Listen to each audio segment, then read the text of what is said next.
और मैं फिर स्पष्ट कर दूं, भक्ति साधन काल में भी वैसी है, सिद्धावस्था में भी वही क्रिया होती है, केवल पहले प्रयास होता है फिर वो सहज हो जाता है। जैसे आज अगर आपको आरंभ करना हो तो आप नाम जप का पहले अभ्यास ही करेंगे ना, पहले आप माला से नाम जप करने का प्रयास करेंगे और धीरे धीरे आपको जब जब आस्वादन होने लगेगा, फिर एक अवस्था अजपा जप की आती है। तो अजपा जप में भी होता तो जप ही है, पहले भी जप ही है फिर भी जप ही है, लेकिन पहले के जप में प्रयास है और उस अजपा जप में सहजता है, सहज स्फूर्ति होती है जब भाव की। तो नागरीदास जी कहते हैं कि हम जैसे लोगों के लिए आरंभ क्या है, तन लगा रहे सेवा में, प्रयास करिए वाणी का आश्रय लेकर कि किस प्रकार की सेवा सहचरियां करती हैं प्रिया प्रीतम की, युगल सरकार की, उसी प्रकार की भाव भावना में अवगाहन करने का आप और मैं भी प्रयास करें और चित्त रमीले रूप और चित्त रमा रहे राधा वल्लभ लाल की रूप माधुरी में। जैसा मैंने कल कहा था, बार बार प्रिया लाल के रूप की परिक्रमा हो, रूप की प्रदक्षिणा लगाए आपका मेरा चित्त, कभी चरणों का स्पर्श करे, कभी चरणों का स्पर्श करे, कभी चरणों में बंधे नूपुर का, कभी चरणों में पहनाई उस पायल का जो सखियों ने बड़े लाड से श्री प्रियाजू के चरण कमलों में पहनाई है, और कभी अटक जाए मन प्रियाजू के चरणों पर लगे उस अलक्तक में जिसकी रचना जिसकी अत्यंत सुंदर मनोहारी रचना स्वयं श्री लाल जी ने की है। कामम तूलिकया करेन हरिणायालक्त कई रंकिता, मानो स्वयं प्रेम की ही तूलिका हाथ में लेकर और प्रियतम ने मन भाए चित्र बनाए हो प्रियाजू के चरण कमलों पर। प्रियतम के तो मन का मनोरथ ही रहता है ना, आओ प्यारी तुम्हरे चरना जावक चित्र बनाओ। हमारे बड़े बाबा कहते थे, एक बार किसी प्रकार से उलझ जाए मन प्रियालाल के रूप माधुरी में, और बस इस उलझन में उलझते ही जन्म जन्म का द्वंद्व सुलझ जाता है। बस एक बार इस रूप जाल में मन उलझा और वो जन्म जन्मांतर का जो भव का जो द्वंद्व है वो सब सुलझ जाता है। इसीलिए रसिक कहते हैं, रे मन वृंदावन चल बसिए, रे मन वृंदावन चल बसिए, युगल लाडले राधा वल्लभ रूप जाल चल फंसिए, रे मन वृंदावन चल बसिए। तो मन विचार करता रहे सहचरियों की ही भांति, युगल के सुख का चित्त रमा रहे युगल के रूप में, तन लगा रहे सेवा में, टहल में, कभी गान हो और कभी, जैसे कई बार मैं निवेदन करता हूँ ना, राग और भोग इससे रीझते हैं श्री ठाकुर जी। सुंदर गान हो लीला का और सुंदर सुंदर भोग प्रियालाल को कभी निवेदन किया जाए, कभी सुंदर श्रृंगार किया जाए, कभी दर्पण दिखाया जाए, कभी शीतल जल पिलाया जाए, कभी कभी पान की वीटिका निवेदन की जाए, और कभी ग्रीष्म ऋतु में शीतल बयार की जाए, शीत ऋतु में सुंदर सुंदर वस्त्र ओढ़ाए जाएं। इस प्रकार तन लगा रहे सेवा में, टहल में, मन लगा रहे युगल को सुख देने के विचार में, और चित्त रमा रहे प्रियालाल की रूप माधुरी में। रसिकों का मार्ग यही है, आरंभ भी यही है, साधन काल में भी यही करना है, सिद्धावस्था में भी यही होता है। बस भेद जैसा मैंने आपको बताया केवल इतना है, जैसे श्वेत वस्त्र को कोई लाल रंग दे, वस्त्र तो रहता है, रंग बदल जाता है, ऐसे ही प्रारंभ में आपको मुझे थोड़ा प्रयास करना पड़ेगा, और बाद में हितजू की कृपा से, श्रीजू की कृपा से, उनकी कृपा दृष्टि हो, उनका कृपा कटाक्ष हो, तो फिर आपको और मुझे भी उसी सहचरियों की सहज सेवा का सौभाग्य मिले। तो जैसा कल मैंने आपको निवेदन किया था कि हित महाप्रभु जी कर बताते हैं इस जीवन को। महाप्रभु के जीवन में कोई बहुत अधिक प्रवचन उपदेश जैसी घटनाएं नहीं घटी। उन्होंने केवल मौन रहकर, क्योंकि मौन ही प्रेम की भाषा है, मौन ही प्रेम की परिभाषा है, उन्होंने केवल मौन रहकर एक उपासक का जीवन जिया। मैंने कल भी आपको कहा था कि स्वयं प्रेम प्रकट हुआ, और कभी कभी तो मुझे ऐसा भी लगता है कि कितनी बड़ी घटना घट गई संसार में और मुट्ठी भर लोग ही जान पाए। कुछ लोगों को ही खबर पड़ी, कुछ ही लोग समझ पाए कि वस्तुतः ये क्या घटा था, ये कौन आया था। फिर मुझे लगा कि हाँ भाई ठीक है, प्रभु भी तो जब आते हैं इस संसार में, भगवान का भी तो जब अवतरण होता है, तो वही लोग तो उनके विशुद्ध और वास्तविक स्वरूप को पहचान पाते हैं जिन पर उनकी कृपा होती है, जिनके लिए उनकी सहमति होती है। सोई जाने जिन देहू जनाई, जानत तुम्हें हो जाई। तो जिन पर हित प्रभु की कृपा हुई, जिन पर प्रेम प्रभु का कृपा कटाक्ष हुआ, जिन पर अनुग्रह हुआ, उन जीवों ने आकर हित प्रभु की चरण शरण ग्रहण की और इस दुर्लभ वृंदावन रस को प्राप्त किया। देखिए, कल मैंने आपको निवेदन किया, पहले हित प्रभु आए वृंदावन में, श्री राधा वल्लभ लाल की प्रेम प्रतिष्ठा की। उस प्रतिष्ठा के बाद फिर इस लोक में रस रीति की प्रतिष्ठा की, उसे प्रकीर्तित किया, यश सुर भी फैलने लगी इस रस रीति की। चारों दिशाओं से भाव जिज्ञासु, रस पिपासु, बुद्धजन, जिनके पास बुद्धि का बल था, जिनके पास विद्या का बल था, जो अन्य भांति से समृद्ध थे, ऐसा रसिक संत कहते हैं, ऐसा रसिकों की वाणी प्रमाण देती है कि श्रेष्ठ जन जो अपने अपने क्षेत्र में सर्वोपरि थे, जो अपने क्षेत्र में सर्वश्रेष्ठ थे, अनुपम थे, अतुल्य थे, उन लोगों ने आकर हित प्रभु की शरण ग्रहण की। और अनेकों प्रसंग आए। समयाभाव के कारण मैं सबका वर्णन तो नहीं कर पाऊंगा, लेकिन आज मैं आने से पहले विचार कर रहा था कि एक शुभ संकल्प मन में ले रहा था और श्री जी से निवेदन भी कर रहा था कि आपकी कृपा हो और ये संकल्प पूर्ण हो कि इस बार तो हमने इस माध्यम से हित प्रभु के चरित्र का आस्वादन किया, पर अगली बार आपके चरणों में बैठकर यमुना के किनारे वृंदावन धाम में आपके राधा वल्लभ लाल के चरण की शीतल छाया में बैठकर हम हित प्रभु के चरणाश्रित रसिक जनों के चरित्र का आस्वादन करें। तो मैंने विनती कर दी प्रिया जी के चरणों में, श्री जी कृपा करेंगी और अगली बार हितोत्सव पर मेरे मन की इच्छा यही है कि यहाँ बैठकर आप, मैं, हम सब राधा नाम की, हरिवंश नाम की माधुरी में गोता लगाते हुए इस दिव्य रस के जो पिपासु जन थे, जिन्होंने हित प्रभु के चरण शरणों का आश्रय पाकर वो रस संपत्ति पाई, इन नैनों से सब सुख देखा, हम उनके दिव्य चरित्र का आस्वादन करेंगे। तो चारों दिशाओं से भांति भांति के बुद्धजन आए, श्रेष्ठ जन आए।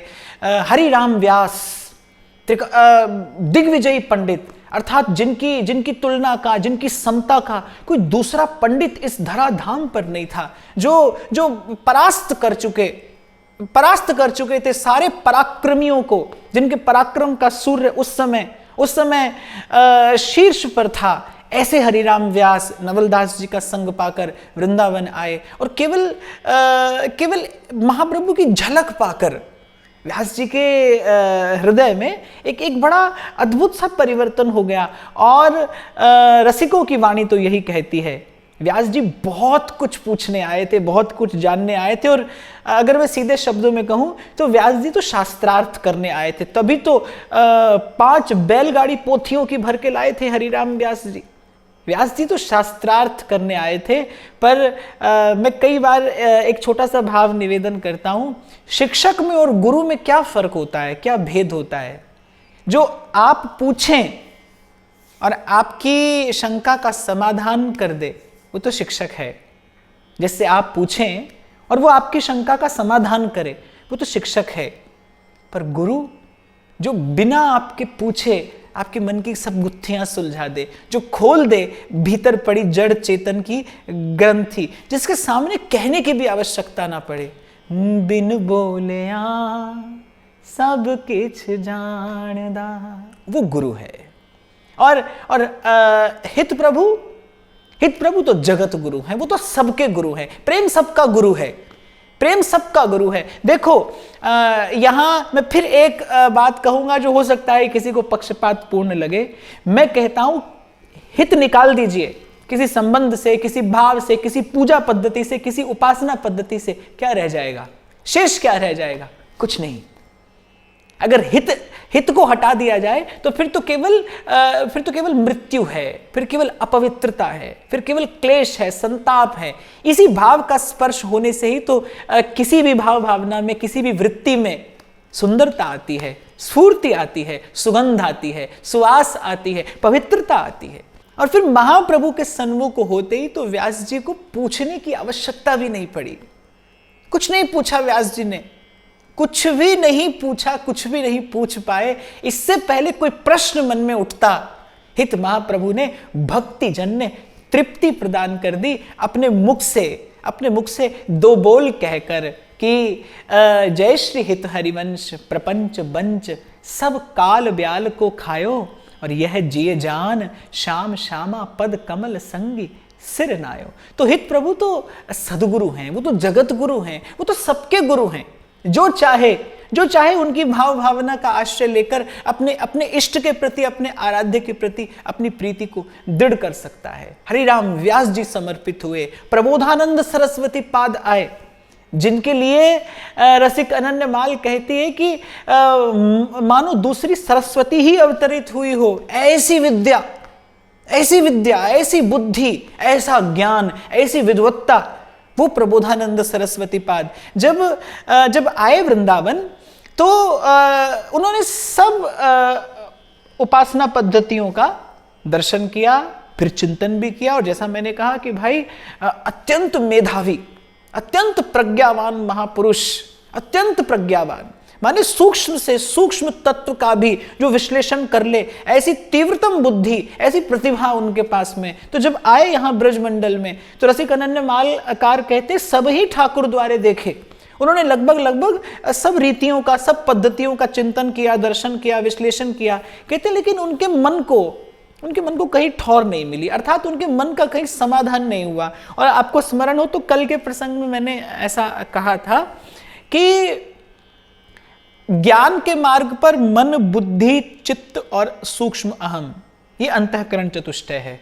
और भक्ति के मार्ग पर है तन, मन, चित्त और अपना सूक्ष्म अहम। भक्ति के मार्ग पर कहीं बुद्धि अवरोध उत्पन्न करती है। इसलिए रामकृष्ण परमहंस तो माँ काली के चरणों में जाकर रोया करते थे कि माँ मुझसे मेरी बुद्धि ले लो, मेरी बुद्धि पर कुठाराघात कर दो, मैं बुद्धिहीन हो जाना चाहता हूं, क्योंकि बुद्धि बार बार तेरे होने का प्रमाण मानती है।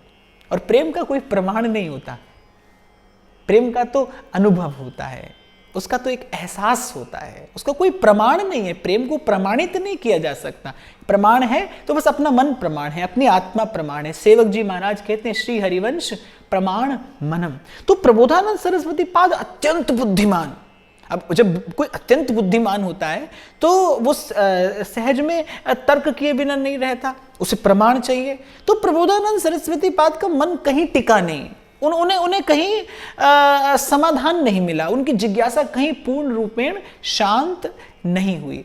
मथुरा के विश्राम घाट पर प्रबोधानंद सरस्वती पाद ने हित चरणाश्रित परम रसिक श्री परमानंद दास जी का दर्शन किया। प्रेम के अष्ट सात्विक भाव उनके देह पर प्रकट हो रहे थे और श्री महाप्रभु की वाणी का वो गान कर रहे थे। तो वो जो रस की तरंगे उठ रही थी परमानंद दास जी के आभा मंडल से किंचित स्पर्श किया उन्होंने प्रबोधानंद सरस्वती पाद के उस शुष्क हृदय को। श्री प्रबोधानंद सरस्वती पाद आकर्षित हुए परमानंद दास जी की ओर, उनके निकट बैठे, कुछ चर्चा की। अब भाई दिग्विजयी पंडित थे, विद्या का अद्भुत तेज था उनके पास, तो उस चर्चा में अनेकों प्रश्नोत्तर हुए, लेकिन प्रबोधानंद सरस्वती पाद का पूर्ण रूपेण समाधान हुआ नहीं। सहसा उस चर्चा में कहीं मानसरोवर की चर्चा चल पड़ी। श्री परमानंद दास जी ने कहा कि मानसरोवर हित महाप्रभु की भजन भावस्थली है, वहाँ हित प्रभु नित्य भजन भावना पारायण होते हैं, भजन भाव करने के लिए जाते हैं, दिव्य स्थान है। बस प्रबोधानंद सरस्वती पाद के मन में एक अद्भुत आकर्षण जगा मानसरोवर के प्रति। और वैशाख मास की पूर्णिमा को, पूर्ण चंद्र खिले थे जिस दिन नवमंडल में, वैशाख मास की पूर्णिमा को श्री प्रबोधानंद सरस्वती पाद मानसरोवर गए।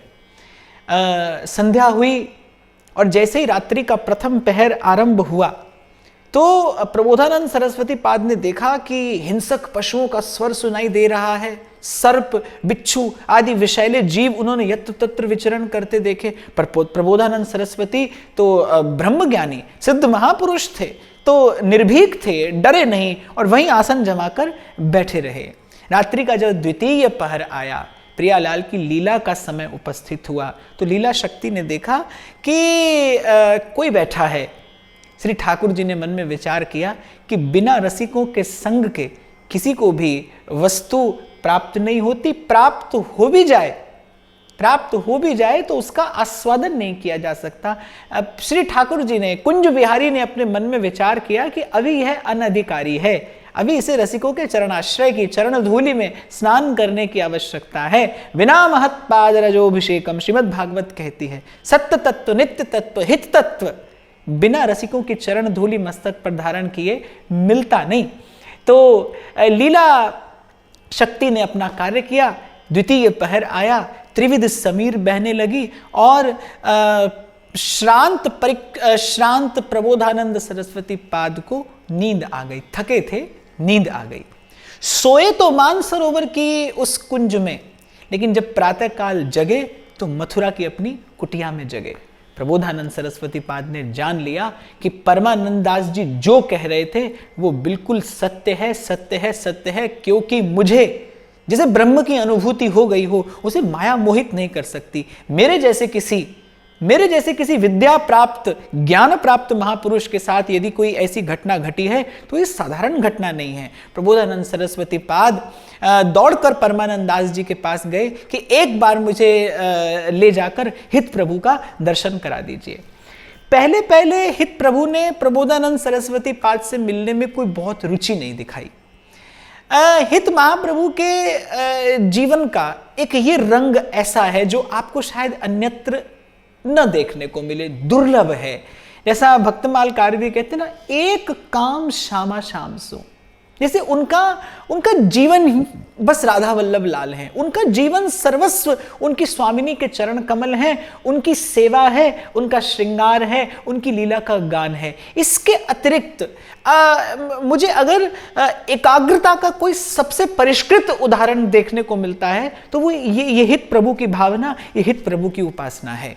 एकाग्रता का सबसे परिष्कृत उदाहरण कि रहो को काहू मन ही दिए, पर मेरे प्राणनाथ श्री श्यामा मैं शपथ करूं तृण छिए। कभी कभी तो आपको ऐसा अनुभव होगा कि युगल सरकार गलबैया दिए विराजमान है, पर वहां भी हित प्रभु की दृष्टि केवल केवल केवल अपनी स्वामिनी वृंदावनेश्वरी वृषभानु नंदिनी के चरण कमलों पर है। वहां से उनकी दृष्टि नहीं हटती, वहां से उनका ध्यान यत्र तत्र नहीं जाता। जीवन सर्वस्व है उनका, अनंत अनंत काल तक बस वो यही याचना करते हैं कि मेरे हृदय में इन्हीं चरण कमलों की स्फूर्ति होती रहे।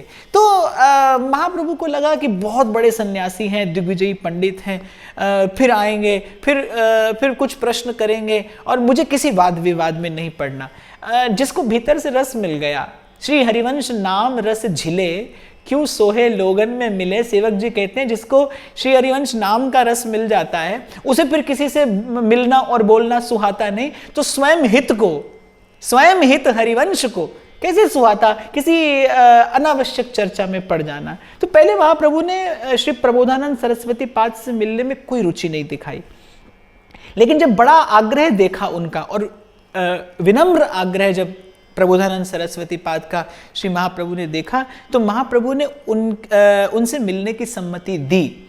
श्री महाप्रभु जी मध्याह्न के पश्चात अपराह्न काल में संध्या से कुछ पूर्व सेवा कुंज में मानसी भावना कर रहे थे।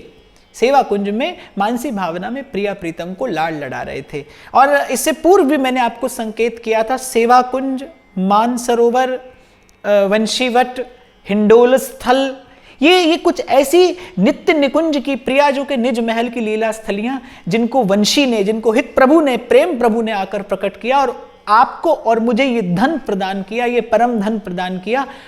आज तक आज तक जाने कितने रसिकों ने इन लीला स्थलियों की रज को अपने मस्तक पर धारण कर, इन लीला स्थलियों की तरुलताओं की छाया में बैठकर और युगल का साक्षात्कार किया है। इन नैनों से नित्य विहार का वो सुख देखा है, वो आनंद पाया है। तो हित प्रभु सेवा कुंज में भजन भावना परायण थे। प्रबोधानंद सरस्वती पाद आए और हित प्रभु ने प्रणाम किया। सबही मानप्रद आप अमानी। मैंने आपको कहा ना कि ऐसे ऐसे गुण महाप्रभु के जीवन में दर्शनीय हैं कि शब्द अभिव्यक्त नहीं कर पाते। मैं तो पहले ही हार मान चुका भाई कि हित प्रभु के चरित्र की अभिव्यक्ति के लिए मेरे पास कोई शब्द नहीं है। ये तो मेरा एक बहुत ही टूटा फूटा सा प्रयास है। जैसे सेवक जी महाराज ने कहा ना कि बीत काल सब जाइयो, ये महाप्रभु के प्राकट्य की पावन बेला है, मंगलमय बेला है। आपसे चर्चा करनी थी तो मेरे पास जो था मैंने भाव से उनके चरणों में निवेदन करने का प्रयास किया, लेकिन मेरे पास कोई शब्द नहीं है, मेरे पास कोई अभिव्यक्ति नहीं है महाप्रभु का पवित्र चरित्र अभिव्यक्त करने के लिए।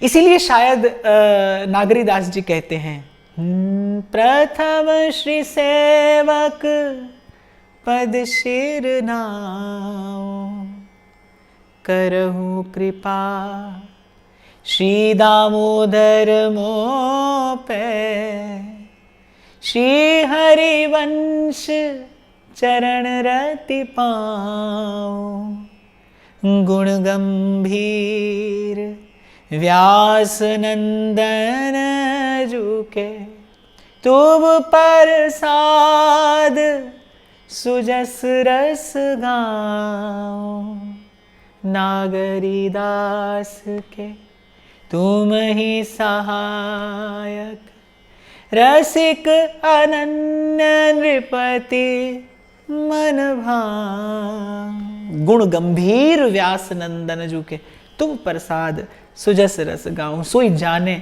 जिन देहूं जनाई। महाप्रभु ने उठकर प्रबोधानंद सरस्वती पाद को प्रणाम किया, क्योंकि प्रबोधानंद सरस्वती पाद अपने सन्यासी के वेश में थे और साधु का वेश सदा ही पवित्र है, प्रणम्य है, नमस्य है। तो महाप्रभु ने उठकर प्रणाम किया।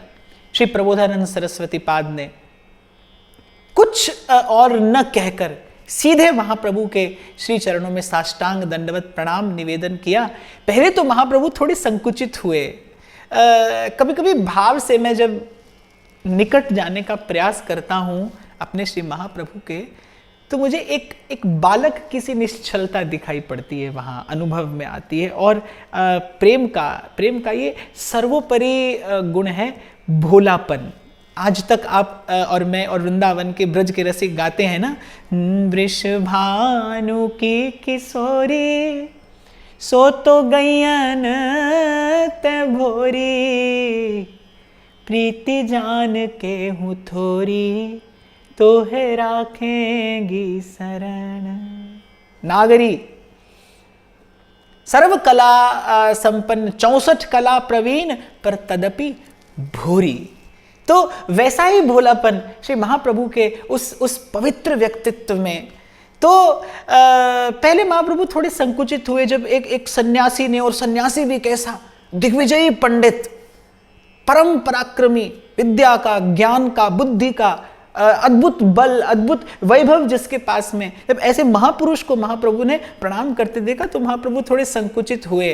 पर प्रबोधानंद सरस्वती पाद ने उसी समय अब वो विद्वान तो थे, और आज तो विद्या का सदुपयोग करने का समय आया था। आज तक तो विद्या से केवल शास्त्रार्थ किया था, और शास्त्रार्थ भाई एक प्रकार का झगड़ा ही होता है, स्वयं जीतने के लिए किया गया एक प्रयास। तो आज तक तो विद्या से केवल शास्त्रार्थ किया था, आज तक तो विद्या को केवल शस्त्र बनाया था। आज विद्या को पुष्प बनाने का समय आया है। आज प्रभु के चरणों में निवेदन करने का समय आया है। प्रबोधानंद सरस्वती पाद ने तत्काल एक अद्भुत सुंदर अष्टक, जिसमें महाप्रभु के अद्भुत, अपरिमित, अनिर्वचनीय गुणों को प्रबोधानंद सरस्वती पाद अपनी भाव दृष्टि से, अपनी प्रज्ञा से देखकर प्रकट करते हैं। और जब प्रबोधानंद सरस्वती पाद ने बड़े करुण स्वर में गाया वो अष्टक महाप्रभु के सन्मुख, तो महाप्रभु करुणाद्र हो गए। स्फूर्ति हुई महाप्रभु के उर अंतर में, अपार करुणा की और बरसा दिया करुणा का जल प्रबोधानंद सरस्वती पाद पर, भिगा दिया उन्हें। और व्यास जी कहते हैं हित हरिवंश ही पति कर जोरे, और प्रबोधानंद सरस्वती पाद ने सर्वात्म समर्पण कर दिया श्री महाप्रभु के चरणों में। और रसिक अनन्य मालकार कहते हैं दीपक सो लग दीपक हुई, ऐसे बुझा हुआ दीपक जले हुए दीपक के साथ लगते ही जल जाता है, और दूर से देखने वाला फिर बता नहीं पाता कि कौन सा पहले जला था कौन सा बाद में जला, फिर दोनों ही प्रकाश करते हैं।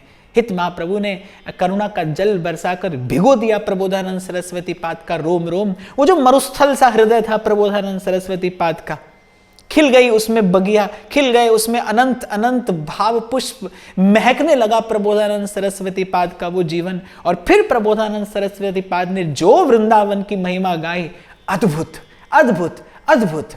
श्री प्रबोधानंद सरस्वती पाद का भी सौभाग्य से वृंदावन महिमामृतम नाम का एक सुंदर ग्रंथ आपको मुझे मिलता है।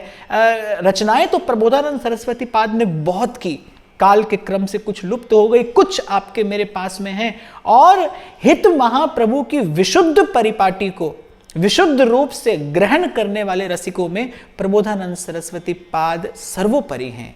प्रबोधानंद सरस्वती पाद ने बिल्कुल जो की त्यों हित महाप्रभु की रस परिपाटी ग्रहण की और फिर उसका उद्गान किया। इस श्रृंखला में प्रबोधानंद सरस्वती पाद सर्वमान्य है।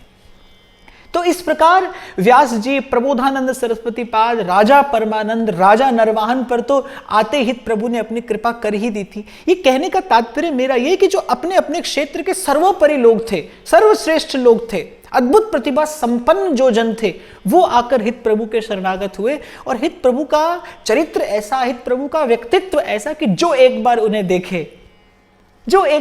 देखे बस उनका हो जाए, उनके चरणों में अपना सर्वस्व न्यौछावर कर दे।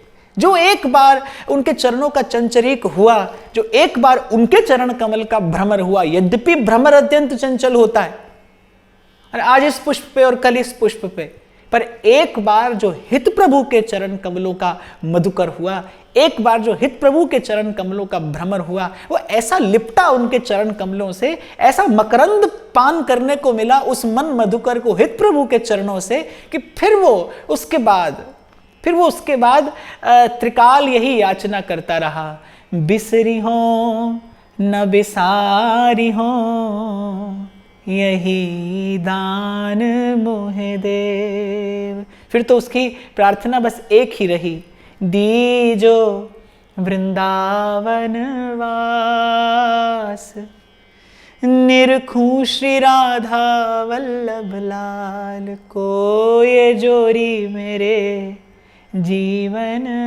प्राण, निरखूं श्री राधा वल्लभ लाल को।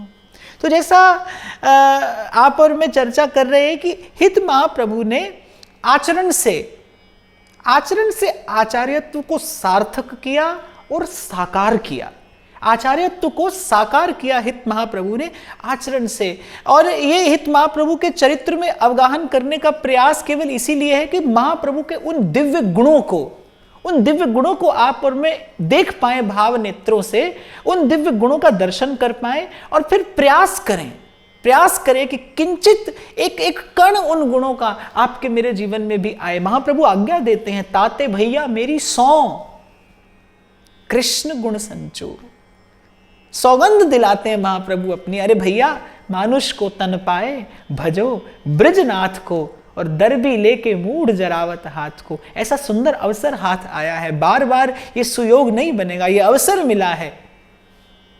सुख चाहत हरिवंश हित कृष्ण कल्पतरु सेव। अरे मन सुख चाहता है ना, जन्म जन्म से इसी सुख की लालसा लिए ही तो तू भटक रहा है, भूला है, भटका है, कितनी बार पीड़ा पाई। व्यास जी तो कहते हैं, राधा वल्लभ लाल बिन कहूं न पायो सुख। अरे डारन डारन में फिरो और पातन पातन दुख। अरे मन जहां जहां तूने हाथ लगाया वहां से तुझे पीड़ा ही मिली, तुझे क्लेश ही मिला। अरे अब विश्राम कर, सुख चाहत हरिवंश हित कृष्ण कल्प तरु से। तो जीवोद्धार हित प्रभु कर रहे हैं, भांति भांति के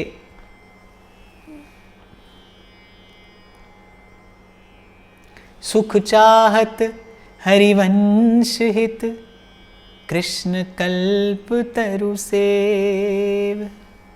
तो भांति भांति के जीवों का हित प्रभु ने उद्धार किया, आज तक कर रहे हैं और अनंत काल तक उनका नाम, उनकी वाणी, उनका स्वरूप, उनके गुण अस्मदादि जीवों का उद्धार करते रहेंगे। आज इतना ही।